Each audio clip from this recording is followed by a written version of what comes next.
আসসালামু আলাইকুম। দিলশাদ ফারজানার ইউটিউব চ্যানেলে আপনাদের সবাইকে স্বাগত জানাচ্ছি। আশা করি সবাই ভালো আছেন, সুস্থ আছেন। তো প্রথমেই দেখিয়ে নিচ্ছি বাড়ি থেকে কি নিয়ে আসলো আমার বাবা। তো প্রথমে পেঁপে ছিল, গাছের পেঁপে, এরপরে কেশর কেনা হয়েছিল, পাটারি গুড় ছিল, মধু, আর এটা হচ্ছে ঝোলা গুড়, আর এদিকে এটা ছিল হচ্ছে তেঁতুলের আচার। এরপরে এগুলো সব গুছিয়ে নিয়েছিলাম।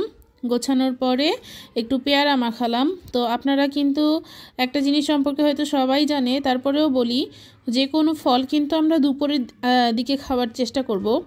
মানে ওই সময় আমাদের মুভমেন্ট হয়, চলাফেরা হয়। বিকেলের দিকে ফল খেলে হয় কি, অ্যাসিডিটি হওয়ার সম্ভাবনা থাকে। এই কারণে আমরা কিন্তু যে কোনো ফল সকালের দিকে খাওয়ার চেষ্টা করব, আর ভরা পেটে ফল খাবো না। এই ছিল হচ্ছে ছোটোখাটো টিপস। তো এই যে এদিকে দেখুন, আমি পেয়ারা মাখানোর জন্য একটু মরিচের গুঁড়া, একটু সস, টমেটো সস, তেঁতুল, চিনি আর ধনেপাতা দিয়ে খুব সুন্দর করে এখানে পেয়ারাগুলোকে মাখিয়ে নিচ্ছি। এইভাবে মাখালে কিন্তু পেয়ারাগুলো খুব টেস্ট লাগে।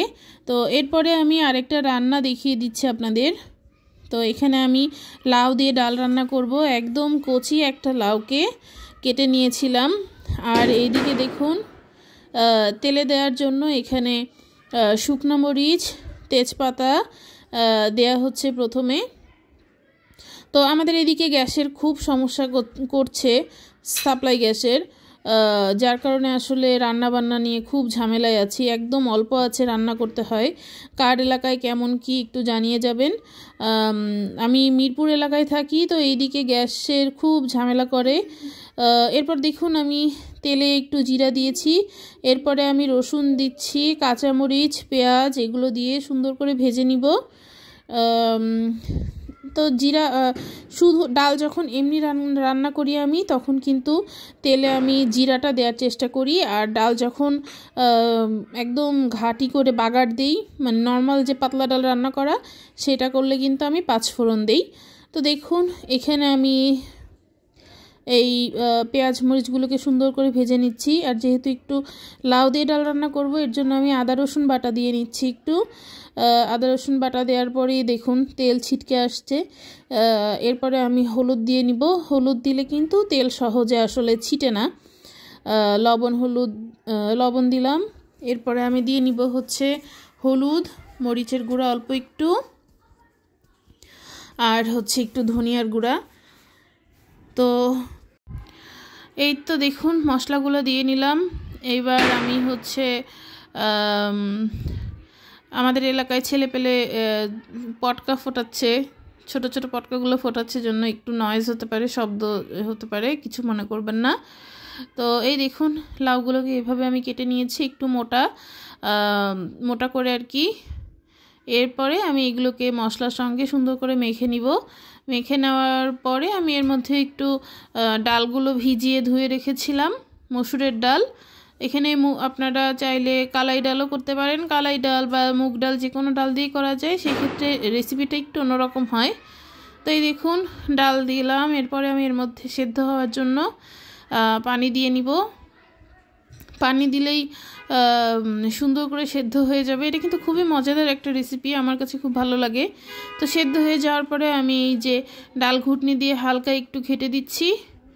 অল্প ঘেটে দিলেই হবে, মানে যেন ডালগুলো একদম ঘন্ট হয়ে যায়। দেখুন, ঘন্ট হয়ে গেছে। এবার এর মধ্যে আমি পানি দিয়ে দিলাম। তো পানি দেওয়ার পরে সুন্দর করে অল্প একটু ঘেটে দিচ্ছি। আর এটা বলক আসলে রান্নাটা হয়ে যাবে। লাস্টের ছবিটা রাখা হয়নি, তো এইটুকুই ছিল রান্না। তো এরপর আমি ছোটো মাছ চুরচুরি দেখাচ্ছি। আমাদের এদিকে এই মাছটাকে বলে হচ্ছে বাতাসি মাছ। তো ছোটো মাছ চুরচুরি করার জন্য আমি এখানে পেঁয়াজ মরিচ প্রথমে তেলে দিয়ে নিয়েছি। এরপরে আমি আদা রসুন বাটা, হলুদের গুঁড়া, এরপরে দিব হচ্ছে মরিচের গুঁড়া, তারপরে দিব হচ্ছে লবণ দিয়েছিলাম বোধহয়, হ্যাঁ লবণ দেওয়া হয়েছিল। তো এইগুলো দেওয়ার পরে মশলাগুলোকে সুন্দর করে কষিয়ে এরপরে আমি দিয়ে দিব হচ্ছে বেগুন আর মূলা কেটে রাখা হয়েছিল। তো সেইগুলোকে দেখুন দিয়ে দিচ্ছি, বেগুন, মূলা আর পেঁয়াজের কলি বা ফুলকি যেটাই বলি আমরা। তো এটা খুব সুন্দর করে নেড়েচেড়ে হালকা কষিয়ে নিব। হাতে মেখে করলেও হয়, আজকে আমি কষিয়েই করছি।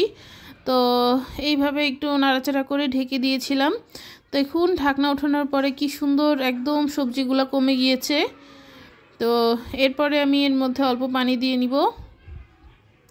সবজিটা একটু হালকা কষিয়ে নিলে হয় কি মানে কাঁচা গন্ধটা থাকে না। শুধু আলু দিলে মেখে দিই, আর অন্য আলু শুধু আলু বা শুধু বেগুন, এখানে যেহেতু মূলাও আছে এই কারণে আমি সবজিটাকে আগে কষিয়ে নিয়েছিলাম।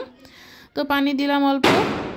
পানি দেওয়ার পরে এই দেখুন এখানে হচ্ছে মাছগুলো দিয়ে দিচ্ছি। কত সুন্দর চকচকা করে রাখা, মানে ধুয়ে পরিষ্কার করে নেওয়া মাছগুলো। এরপর আমি মাছগুলোকে ছাড়িয়ে দিয়েছি। তো কথা বলতে বলতে এই পর্যায়ে আপনাদের কাছে একটি লাইক এবং সাবস্ক্রাইব চেয়ে নিচ্ছি। আপনারা যারা ভিডিওটা দেখছেন প্লিজ এই নতুন চ্যানেলটাকে সামনে এগিয়ে নেওয়ার জন্য পাশে থাকবেন। তো এই দেখুন আমি ধনেপাতাও দিয়ে দিলাম। এরপরে কিছুক্ষণ অপেক্ষা করলেই কিন্তু মাছটার রান্না শেষ হয়ে যাবে। এই দেখুন একদম রেডি মাছ রান্না। এবার আমি মাছটাকে নামিয়ে ফেলবো। তো চুলার উপরেই আমি প্লেটটা নিয়েছিলাম, বাটিটা আর কি। এরপরে এর উপরেই আমি মাছটাকে নামিয়েছিলাম। এই ছিল আজকের ভিডিও। আজকের মতো বিদায়, আল্লাহ হাফেজ।